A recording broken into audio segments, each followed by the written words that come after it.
دستگاه اجرایی پرزیدنت تاجیکستان با امضای معاون اول رئیس این اداره حیات زاده نامه سرکشاده روزنامه‌نگار رجب میرزا و دیگران درباره ابلاغ به نام پرزیدنت امامعلی رحمان را برای بررسی به وزیر مدافع شیرعلی میرزا، وزیر کارهای داخله رمضان رحیمزاده و دادستانی کل یوسف رحمان فرستاده است.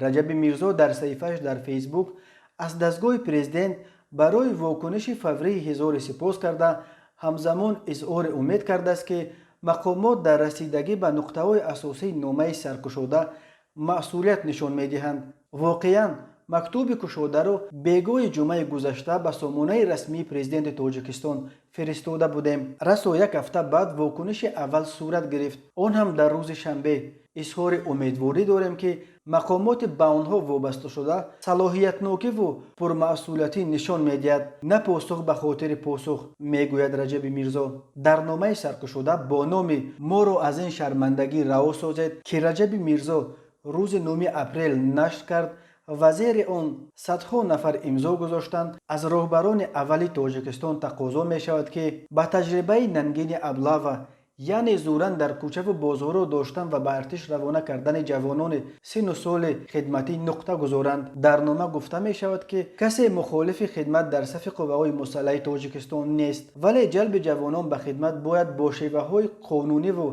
متمدن و به نقض آشکار حقوق انسان صورت بگیرد. به عقیده مؤلفان ابلاغ در اصل یک اسباب و منبع درآمد برای مسئولان کمیساریات‌های نظامی و دیگر نهادهای ضددخل در معرکه‌های دعوت به صف ارتش شده به آبرو و ایمیج دولت تاجیکستان ضربه جدی میزند. دعوت به صف قوه‌های مسلح تاجیکستان هر سال 2 مرتبه دایر می شود.